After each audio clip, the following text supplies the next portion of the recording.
Hey, Sean here again. I'll do a little video today about maybe just an update on my transmission rebuild and how that's gone. I've had some trouble. Actually, nothing with the transmission itself, but it was all just kind of converter related. I because I live in Canada and we got to pay this crazy exchange rate, just tried to find somewhere, at least within this country, that could build me a torque converter that would do for my transmission. So anyways, that didn't quite work out, and I ended up having to spend some money. I bought a Circle D, and I'll show it to you here right now. And I'll just give you a little kind of overview about what I went through, and maybe it'll help you avoid it. Sometimes you just got to spend the money. So anyways, I'll be right back, flip around here, and I'll show you the torque converter I bought. Yeah, so here it is. This ended up costing me, it was like 14 something US. And by the time I got it here, it was like, with the exchange stuff, it was like 2,000 bucks. So you can understand why I was trying to get away cheaper. It didn't work out for me. I did find someone in Ontario that built me one, and it was $600. And, you know, I kind of told him I was going to do the car, mostly a street car, but sometimes drag racing. I wasn't sure about how much power the car made.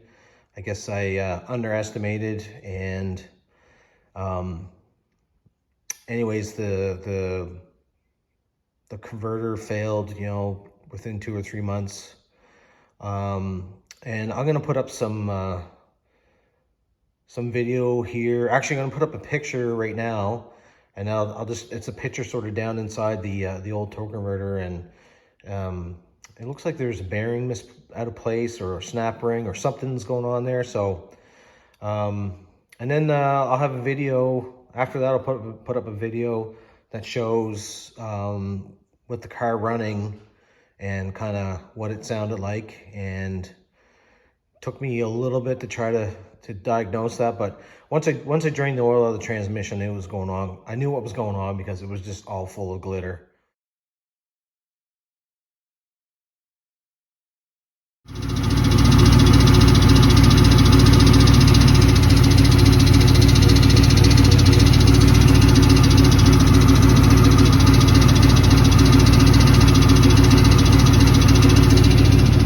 So I had a bunch of metal in it. So, but anyway, so yeah, I sort of had to pony up and spend some bucks on a converter, which I guess I kind of knew. And like I said, just tired of spending crazy money. Anyone's in the US, you guys count yourself fortunate, because man, to get anything here in Canada, it's just really pricey. So, but yeah, anyway, so I got I ended up going with a 245 millimeter. It's a triple disc clutch in it, and I got installed to 3,800 RPM, 38 to 4,000. And let me tell you, compared to this other one I had, this thing is a nice piece. I mean, you can see why they charge what they do. And I really don't expect to have any issue with this. I asked one of the guys I was talking to at Circle D horsepower rating, and he's like 850. I'm not making that. I'm probably around like 600 or so. This is the car it goes in.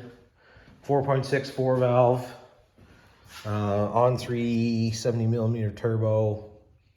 Nothing crazy. It's built like it's all forged, and stock cams. Just got them degreed with some overlap, just to kind of help with the build and boost of the turbo, getting it spooled up. But yeah, besides that, you know, it's a common recipe, I guess. You know, somewhere's around 600 horsepower in that territory. And this is the transmission. If you watched any of my other videos, you saw this before anyways. And I've had to take this, I think I took this apart 2 other times, maybe 3 other times since I first put it in.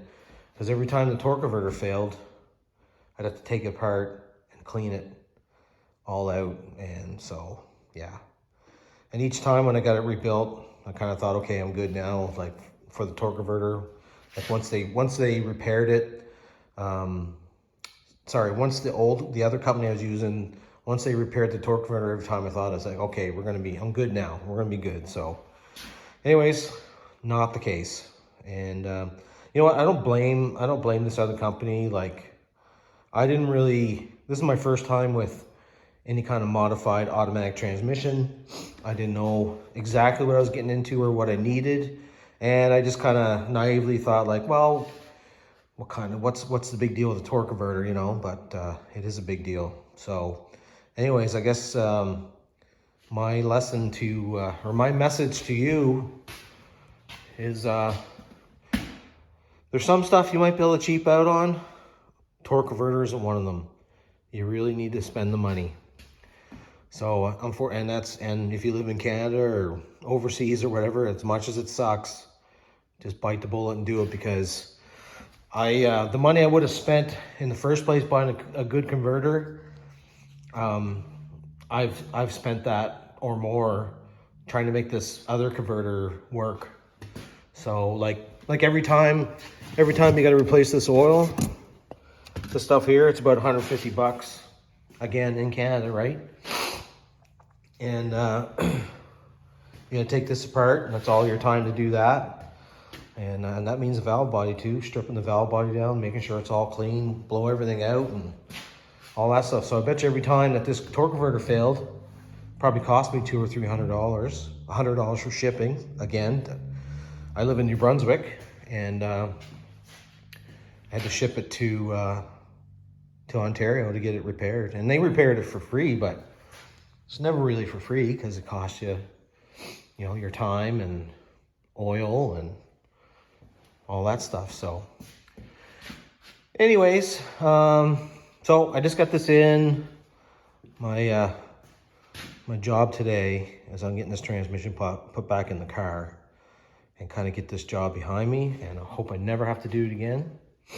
I guess another thing too is like if you're rebuilding one of these 4R70W or 75W, and you're worried about doing the J mod on it, and you know you don't want it to shift too hard, I can tell you, if you have a high stall converter, that the high stall converter hides the harshness of the shift. So that was one of the things I did each time I took it apart. I'm like, oh, I'm gonna max some of these holes up. So this last time I just maxed all the holes out in the transmission, at least for the ones I wanted. So it really, you know, I'm hoping this transmission is gonna be bulletproof now. I did all the mods to it. That Silver Fox transmission, look that up, and he's got lots of information about these AOD, AODE, 4R70W, 75W. They're kind of all in the same family. Like you can take an AOD, like an old AOD body, and you can take the guts out of a newer 70W, 75W and put them in an older AOD. So, and these 75Ws have like a beefier planetary and better gearing. Same as the 70 has better gearing, but it doesn't have quite a strong planetary. So anyways, if you can get your hands on the 75W, that's what I would say. Or just get a hold of Silver Fox Transmissions, or Darren Birch. What's his company called? I forget now. But those guys are kind of the they're kind of the I don't know, gurus, I guess, that, you know, they know a lot about these transmissions. It's their thing.